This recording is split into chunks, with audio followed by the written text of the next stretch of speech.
Question number 18 the HCF of 40 110 360 HCF इसका निकालना है। ये क्लास 10 चैप्टर 1 का क्वेश्चन है। तो सबसे पहले क्या करें, इसके प्राइम फैक्टर करेंगे। 40 के प्राइम फैक्टर करेंगे, कितनी हो जाएगी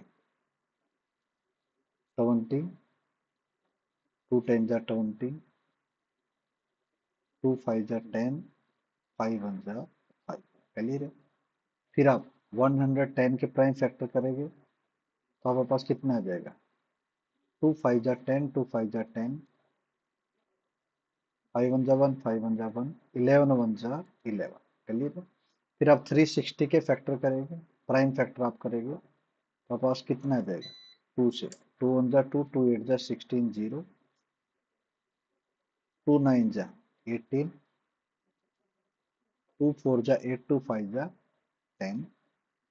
2 से नहीं कैंसिल आउट हो रहा है, 3 से हो रहा है, 3 1 जा 3, 3 5 जा 15। क्लियर है। फिर दोबारा 3 से हो रहा है, 3 5 जा 15, और फिर क्या जा 5 1 जा 5।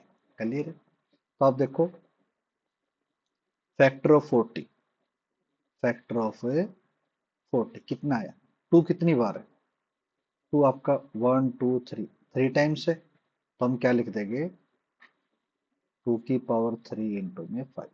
क्लियर है। फिर आप लिखोगे फैक्टर ऑफ 110। क्लियर है। तो इसमें फैक्टर कितना आ जाएगा 2 इंटू 5 इंटू में 11। ये आपके है 2 5 और 11। फिर आप लिखोगे फैक्टर ऑफ थर्ड नंबर आपके पास क्या गिवन है 360, फैक्टर ऑफ 360। तो ये प्राइम फैक्टर ऑफ 360 कितने आ जाएंगे, आप यहाँ देखो 2 कितनी बार है 1 2 3, 3 बार 2 है, तो कितना आ जाएगा 2 की पावर 3 मल्टीप्लाई 3 कितनी बार है 2 टाइम्स है, 3 की पावर 2 इंटू में कितना आ गया 5। क्लियर है। आपको क्या निकालना है एचसीएफ। एचसीएफ किस किस का 40 का, 110 का और 360 का। इन सब का आपको एचसीएफ निकालना है। ये 360 क्लियर है।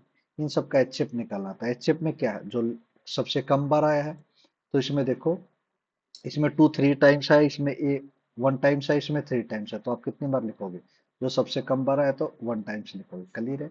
अब इसमें 5 देखोगे, 5 1 टाइम्स आया है, इसमें भी 1 टाइम्स आया है, इसमें भी 1 टाइम्स आया है, तो 1 टाइम्स लिखोगे।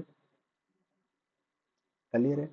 अब इसमें 11 1 टाइम्स आया, इसमें 1 टाइम्स भी नहीं आया, तो एक बार भी नहीं लिखोगे। इसमें 3 का स्क्वायर है, 2 टाइम्स है, इसमें 1 टाइम्स भी नहीं आया, 1 टाइम्स नहीं, तो कोई एक भी बार नहीं लिखोगे।